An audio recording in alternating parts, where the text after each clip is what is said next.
Good morning to all. Today நம்ம Sign IAS அகாடமியில் இன்றைக்கித்தோட current affairs பார்க்குறதுக்கு முன்னாடி நம்ம சைன் ஐஏஎஸ் அகாடமியோட அப்டேஷன் பார்த்துடலாம்.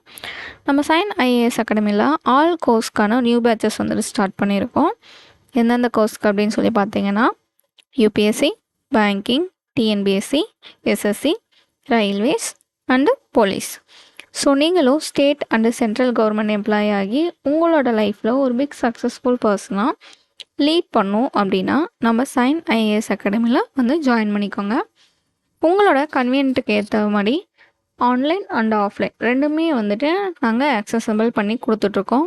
உங்களோட டைமிங் எது கன்வீனியண்ட்டாக இருக்கோ, ஸோ ஆஃப்லைன் பேட்ச்னாலும் ஓகே, இல்லை ஆன்லைன் பேட்ச் தான் எனக்கு கன்வீனியண்ட்டாக இருக்கும் அப்படின்னாலும் ஓகேங்களா. ஸோ உங்கள் லைஃப்பில் ஒரு நெக்ஸ்ட் லெவல் வந்துட்டு லீட் பண்ணோம் அப்படின்னா நம்ம ஏதாச்சும் பிக் டெசிஷன் எடுக்கணும், ஓகேங்களா. ஸோ அதுக்காக வந்துட்டு நம்ம அமௌண்ட் இன்வெஸ்ட்மெண்ட்டு ப்ளஸ் வந்துட்டு இதுக்கு வந்துட்டு நம்ம டைம் ஸ்பெண்ட் பண்ணோம் அப்படின்லாம் வந்துட்டு நம்ம யோசிச்சுட்டு இருந்தோம் அப்படின்னா நம்ம லைஃப்பில் ஒரு ரெஸ்பெக்ட்ஃபுல் பொசிஷனில் வந்துட்டு கண்டிப்பாக வந்துட்டு ப்ளேஸ் ஆக முடியாது, ஓகேங்களா. ஸோ அதுக்காக நம்ம சைன் ஐஏஎஸ் அகாடமியில் நிறைய வந்துட்டு நாலேஜபிளான வந்துட்டு கைட்லைன்ஸ் வந்துட்டு கொடுத்துட்ருக்கோம். ஸோ உங்களுக்கு இதுதான் வந்துட்டு ஆப்டாக இருக்கும், உங்களோட லைஃப்பில் இதுதான் பெட்டராக இருக்கும் அப்படிங்கிறது வந்துட்டு கைட் பண்ணி கொண்டு போயிட்டுருக்கோம், ஓகேங்களா. அண்ட் நம்ம சைன் ஐஏஎஸ் அகாடமி எங்கே லொக்கேட் ஆகிருக்குன்னு சொல்லி பார்த்தீங்கன்னா ஹோப் காலேஜ் கோயம்புத்தூரில் லொக்கேட் ஆகிருக்கு. அந்த கான்டாக்ட் நம்பர் 9600527687.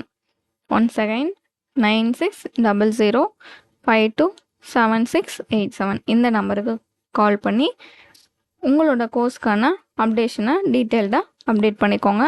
அண்டு நம்ம சைன் ஐஏஎஸ் அகாடமியில் ஆஃப்லைன் பேட்ச்சு உங்களோட டைமிங்க்கு ஏற்ற மாதிரி மார்னிங், ஆஃப்டர்நூன், ஈவினிங் செஷன்னு உங்களோட டைமிங்க்கு ஏற்ற மாதிரி கன்வீனியண்ட்டாக வந்து ஜாயின் பண்ணி உங்களோட லைஃப்பில் நெக்ஸ்ட் லெவலுக்கு லீட் பண்ணுறதுக்கு ஒரு ஸ்டெப் எடுத்து வைங்க, ஓகேங்களா.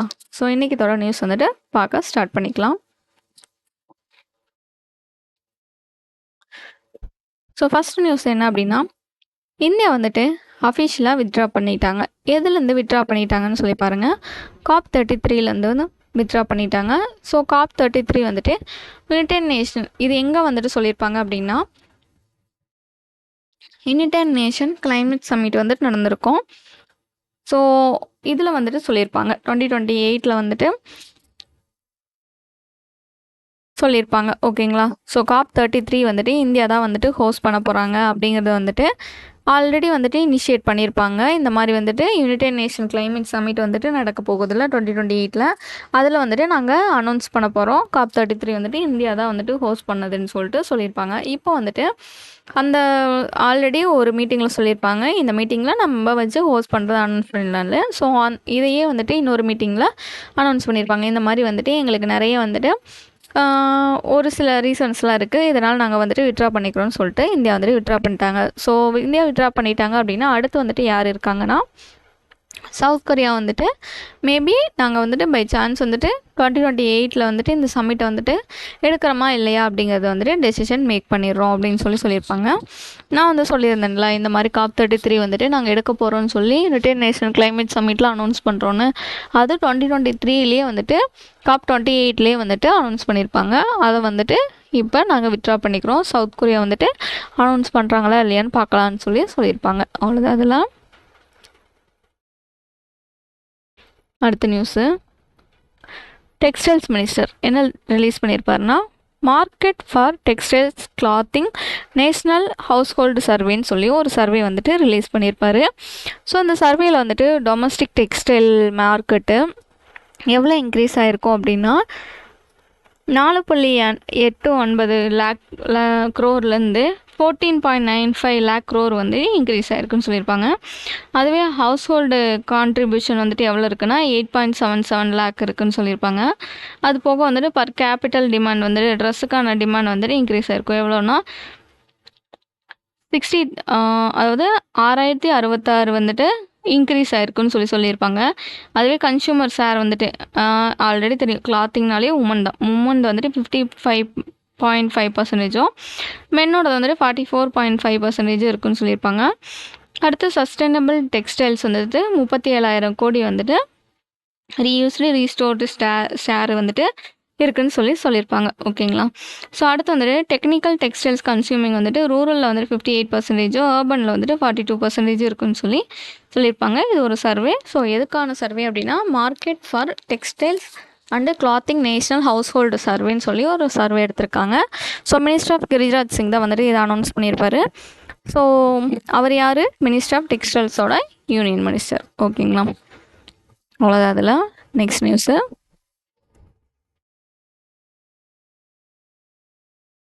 சிஆர்இஏ ஒரு ரிப்போர்ட் எடுத்திருப்பாங்க. என்ன அப்படின்னா பொல்யூட்டட் சிட்டிஸில் ரிப்போர்ட் எடுத்திருப்பாங்க. இதில் ஹரியானாவில் 4 சிட்டிஸ் வந்துட்டு பொல்யூட்டட் டாப் 10ல் வந்துட்டு பிளேஸ் ஆகிருக்கும்பாங்க. ஓகேங்களா? அது என்னென்ன அப்படின்னா ஃபரிதாபாத், மனேசர், பஹாடுஹார், குருகிராம். ஓகேங்களா? இது 4 டாப் 10ல் வந்துட்டு இருக்குது அப்படின்னு சொல்லியிருப்பாங்க. அது போக குருகிராம் தான் வந்துட்டு மோஸ்ட் பொல்யூட்டட் சிட்டின்னு மார்ச்சில் வந்துட்டு பிளேஸ் ஆகிருப்பாங்க. அது போக வந்துட்டு காசியாபாத் வந்துட்டு பொல்யூட்டட் சிட்டியில் வந்துட்டு பிளேஸ் ஆகிருக்கு. அது வந்துட்டு ஓவரால் இயரில் வந்துட்டு பிளேஸ் ஆகிருக்கு. ஓகேங்களா? காசியாபாத். ஸோ அதர் பொல்யூட்டட் சிட்டிஸ்லாம் வந்துட்டு கொடுத்துருப்பாங்க. அதில் வேணால் ஸோ ஹரியானாவிலேருந்து வந்துட்டு 4 சிட்டிஸ் வந்துட்டு பிளேஸ் ஆகிருக்கு. ஓகேங்களா? அதுவே வந்துட்டு டேராடூன், உத்தரகாண்ட் தான் வந்துட்டு ஹையஸ்ட் PM10 ரிடக்ஷன் வந்துட்டு பண்ணியிருக்காங்க. அதாவது பொல்யூஷன் வந்துட்டு கம்மி பண்ணியிருக்காங்க.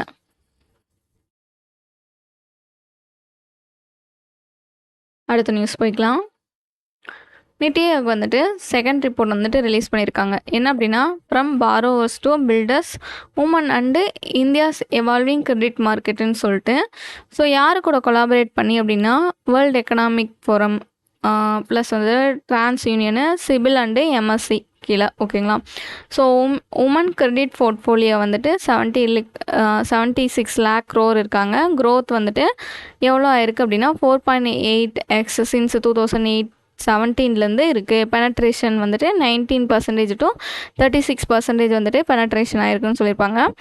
ஸோ இதில் வந்துட்டு பாரோவர்ஸ் க்ரோத் வந்துட்டு 9% இருக்குது. பிஸ்னஸ் கிரெடிட் உமன்ஸ் வந்துட்டு பாரோவர்ஸ் வந்துட்டு 31% இருக்குது அப்படின்னு சொல்லியிருப்பாங்க. ஓகேங்களா? ஸோ அதில் டிரான்சிஷன் வந்துட்டு 19% வந்துட்டு மைக்ரோ ஃபினான்ஸ் மூவ் பண்ணியிருக்காங்க அப்படின்னு சொல்லியிருக்காங்க. அடுத்து நித்தியோட கேபிட்டல் அதாவது ஹெட் குவார்ட்டர்ஸ் எங்கே இருக்குது அப்படின்னா நியூ டெல்லியில். CORன்னு சொல்லி பார்த்தோம்னா நிதி சீப்பர், சேர்மன் வந்துட்டு நரேந்திர மோடி, வைஸ் சேர்மன் வந்துட்டு சுமன் கே பெரி. ஓகேங்களா? அவ்வளோதான். அதில் அடுத்து வந்துட்டு ஒரு ரிப்போர்ட் என்ன அப்படின்னா India space situational assessment report, அதாவது ISAR 2025க்கான ரிப்போர்ட்டு. ஸோ இதில் எவ்வளோ வந்துட்டு ராக்கெட்ஸ் வந்துட்டு லான்ச் பண்ணியிருப்பாங்க அப்படின்னு சொல்லியிருப்பாங்க. ஸோ வேர்ல்டு லெவலில் 315 ராக்கெட்ஸ் வந்து 2025ல் வந்துட்டு லான்ச் பண்ணியிருக்காங்க. ஓகேங்களா?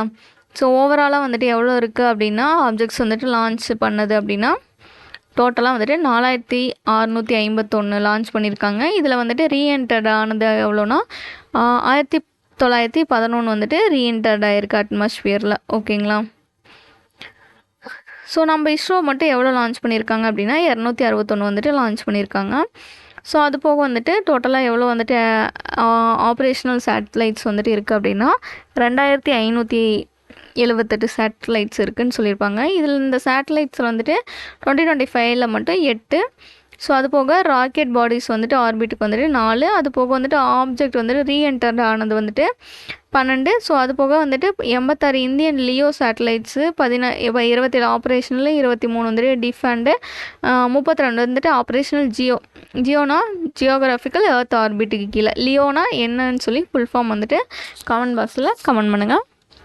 ஸோ 26 வந்துட்டு ஜியோ ஆர்பிட்டல் டிஃபண்ட் வந்துட்டு ராக்கெட்ஸ் வந்துட்டு அனுப்பியிருக்காங்க. ஸோ அது போக வந்துட்டு இந்தியன் ராக்கெட் பாடிஸில் LVM-3 வந்துட்டு 3 ஆர்பிட்டுக்கு போயிருக்கு, 5 வந்துட்டு டிகே ஆயிருக்கு. அதுவே வந்துட்டு PSLVயில் வந்துட்டு 42 வந்துட்டு போயிருக்கும், 19 டிகேட் ஆகிருக்கும். ஓகேங்களா? ஸோ ஆர்பிட்டல் மேனுவரில் 563 லியோவும் 519 வந்துட்டு ஜியோவும், இதில் வந்துட்டு 14 கோஆர்டினேஷன் அவாய்டன்ஸ் மெஷருக்கு கீழே வந்துட்டு லான்ச் பண்ணியிருப்பாங்க. ஸோ இஸ்ரோவோட ஹெட் குவார்ட்டர்ஸ் வந்துட்டு பெங்களூர், கர்நாடகா. டைரக்டர் வந்துட்டு யாருன்னா B. நாராயணன்.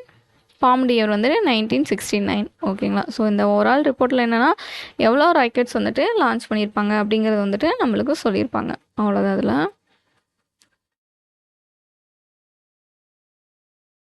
அடுத்த news, renewal energy statistics release பண்ணியிருப்பாங்க. என்ன அப்படின்னா இன்டர்நேஷ்னல் ரினியூவல் எனர்ஜி ஏஜென்சிக்கு கீழே தான் இவங்க வந்துட்டு லான்ச் பண்ணியிருப்பாங்க இந்த ரிப்போர்ட்டு, ரினியூவல் எனர்ஜி ஸ்டாட்டிஸ்டிக்ஸ் 2026ன்னு. இந்தியா வந்து 3rd லெவலில் இருப்பாங்க. ஓகேங்களா. குளோபலாக ரினியூவல் எனர்ஜியில் 3rd லெவலில். ஸோ நான் ஃபாசில் ஃபியூல் வந்துட்டு கெப்பாசிட்டி 283 ஜிகாவாட்ஸ் வந்துட்டு இன்ஸ்டால் பண்ணியிருப்பாங்க. ரினியூவல் எனர்ஜி வந்துட்டு 274 ஜிகாவாட்ஸு. ஸோ பாலிசி சப்போர்ட் வந்துட்டு எதுக்காக அப்படின்னா ஜிஎஸ்டி ரினியூவல் எனர்ஜி எக்யூப்மெண்ட்ஸ் வந்துட்டு ரெடியூஸ் பண்ணும் அப்படிங்கிறதுக்காக தான். ஓகேங்களா. ஸோ இந்த ரினியூவல் எனர்ஜியில் ஜிஎஸ்டி வந்துட்டு ரெடியூஸ் பண்ணியிருப்பாங்க. 12% இருக்கும். இப்போ 5% தான் வந்துட்டு ஜிஎஸ்டி இருக்கும். ஓகேங்களா. ஸோ இது எல்லாமே இதில் ஒரு டார்கெட் ஒன்று ஃபிக்ஸ் பண்ணியிருப்பாங்க. என்ன அப்படின்னா இந்தியா வந்துட்டு 50% குமுலேட்டிவாக இன்ஸ்டால் பண்ணியிருப்பாங்க நான் ஃபாசில் கெப்பாசிட்டி. ஓகேங்களா. ஸோ 5 இயர்ஸ்க்கு முன்னாடியே நான் ஃபாசில் கெப்பாசிட்டி வந்துட்டு ஃபினிஷ் பண்ணிட்டோம் அப்படின்னு சொல்லியிருப்பாங்க. அண்டர் வந்துட்டு பாரிஸ் அக்ரிமெண்ட்டுக்கு கீழே. ஓகேங்களா. ஸோ இதில் அவ்வளோதான். நெக்ஸ்ட் நியூஸ் போய்க்கலாம். யூனியன் கேபினட் வந்துட்டு கிளியர் பண்ணியிருப்பாங்க. என்ன அப்படின்னா கான்ஸ்டியூஷனல் அமெண்ட்மெண்ட்ஸ் வந்துட்டு கொண்டு வந்திருப்பாங்க. நரி சக்தி பந்தன் அதினியான்னு சொல்லிட்டு. ஓகேங்களா. ஸோ இது என்ன அப்படின்னா 33% வந்துட்டு உமன் ரிசர்வேஷன் வந்துட்டு கொண்டு வரணும் லோக்சபாவுக்கும் விதான் சபாவுக்கும். ஓகேங்களா. 2029 வந்துட்டு, அதாவது பெண் பிள்ளைகளை வந்துட்டு ரிசர்வேஷன் கொடுக்கணும், அதிகமாக கொண்டு வரணும் அப்படிங்கிறதுக்காக வந்துட்டு இதை வந்துட்டு சொல்லியிருப்பாங்க. யூனியன் கேபினட் வந்து கான்ஸ்டியூஷனல் அமெண்ட்மெண்ட்ஸ் வந்துட்டு கொண்டு வந்திருப்பாங்க. ஓகேங்களா. ஸோ அமெண்ட்மெண்ட்ஸ் வந்துட்டு நீடட் வந்துட்டு ஆர்டிக்கல் 81க்கு கீழேயும் லோக்சபாவில், அதுவே வந்துட்டு ஸ்டேட் அசம்பிளிஸில் வந்துட்டு எவ்வளோ அப்படின்னா ஆர்டிக்கல் வந்துட்டு 170க்கு கீழேயும் வந்துட்டு கொண்டு வந்திருப்பாங்க. சீட்ஸ் வந்துட்டு இன்க்ரீஸ் பண்ணி கொடுத்துருப்பாங்க. ஸோ ஹையஸ்ட்டாக வந்துட்டு எந்த ஸ்டேட்டில் வந்துட்டு இன்க்ரீஸ் பண்ணி கொடுத்துருப்பாங்கன்னா உத்தரப்பிரதேசில். ஓகேங்களா. ஸோ லாஸ்ட்டாக எப்போ வந்துட்டு சென்சஸ் எடுத்திருப்பாங்கன்னா 2011. ஸோ 2026 வந்துட்டு இப்போ எடுக்க போகிறாங்க. ஓகேங்களா. ஸோ லெஜிஸ்லேட்டிவ் இம்பேக்ட் வந்துட்டு லோக்சபா, ஸ்டேட் அசம்பிளிஸு, என்சிடி டெல்லி அசம்பிளிக்கு கீழே வந்துட்டு இந்த 33% ரிசர்வேஷன் வந்துட்டு இம்பேக்ட் ஆகும் அப்படின்னு சொல்லியிருப்பாங்க. அவ்வளோதான் அதில். நெக்ஸ்ட் நியூஸு, ஸோ டாக்ஸியான் ரிப்போர்ட்டுன்னு ஒரு ரிப்போர்ட் கொடுத்துருப்பாங்க. என்ன அப்படின்னா இந்தியா வந்துட்டு 4th குளோபலாக டெக் ஃபண்டிங்னு சொல்லிட்டு 4வது பிளேஸில் டெக்னாலஜியில் போயிருப்பாங்க. ஓகேங்களா. ஸோ யார் யார் வந்துட்டு இருக்காங்கன்னா USA first, UK second, China 3rd, நம்ம இந்தியா தான் வந்துட்டு 4th பிளேஸில் வந்துட்டு இருக்காங்க. ஓகேங்களா.